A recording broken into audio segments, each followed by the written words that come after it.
स्वागत है आपका गुप्ता जी जामो यूट्यूब चैनल पे। आज क्लास में हम देखेंगे प्रमुख सामाजिक सुधार और उनसे संबंधित अधिनियम। कौन से सामाजिक सुधार हुए और किस वर्ष हुए और उस समय गवर्नर जनरल कौन था, उसका विषय क्या था, यानी कि किस लिए या किस कारण किया गया था, किस पे प्रतिबंधित करने के लिए। शिशु वध प्रतिबंध 1802 में बेलेजली। शिशु हत्या पर प्रतिबंध। सती प्रथा पर प्रतिबंध 1829 में लॉर्ड विलियम बेंटिंक। सती प्रथा पर पूर्ण प्रतिबंध राजा राम मोहन राय के प्रयास से। राजा की उपाधि अकबर द्वितीय ने मोहन राय को दी थी। बाल विवाह निषेध विधेयक 1829 में लॉर्ड विलियम बेंटिंक के द्वारा 18 वर्ष से कम आयु के लड़के के विवाह पर प्रतिबंध के लिए। दास प्रथा प्रतिबंध 1843 में एलन ब्रो के द्वारा 1843 में दास प्रथा प्रतिबंध।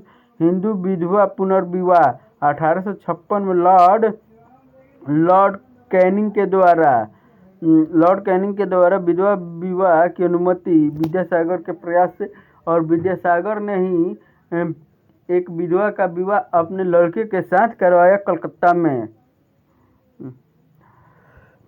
नेटिव मैरिज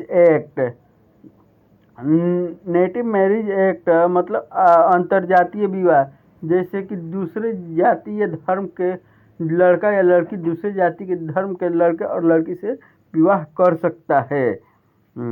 तो इस नेटिव मैरिज एक्ट 1872 में नॉर्थबुर्क।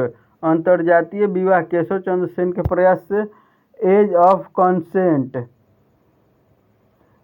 कॉन्सेंट 1891 में आया था। लैंसडाउन के द्वारा विवाह की आयु 21 वर्ष लड़कियों के लिए निर्धारित। बहरामजी मालाबारी के प्रयास से।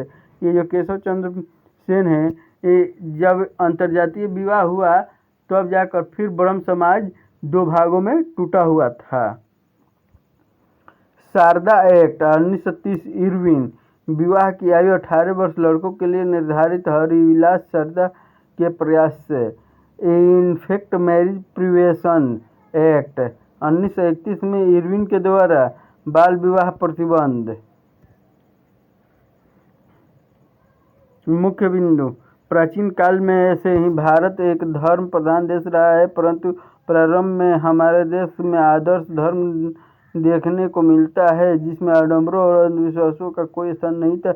इसीलिए भारतीय समाज का विकास भी स्वस्थ परंपरा के अनुसार ही हो रहा था। लेकिन विदेशियों के आगमन के साथ ही धीरे धीरे सामाजिक और धार्मिक क्षेत्र में बुराइयों का प्रवेश प्रारंभ हो गया और भारत में अंग्रेजी शासन के कायम होने तक ये बुराइयां अपने चरम सीमा पर पहुंच गई थी। अंग्रेजी राज्य की स्थापना के बाद हिंदू धर्म अनेक कुरीतियों का शिकार हो गया, जिसका प्रभाव समाज पर भी पड़ा।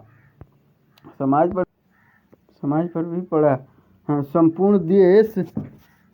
संपूर्ण देश में अंधविश्वास और रूढ़िवादिता का अंधकार छा गया। सती प्रथा, बाल विवाह, बहु विवाह, जाति प्रथा, बाल हत्या इत्यादि अनेक कुरीतियां समाज में व्याप्त हो गई।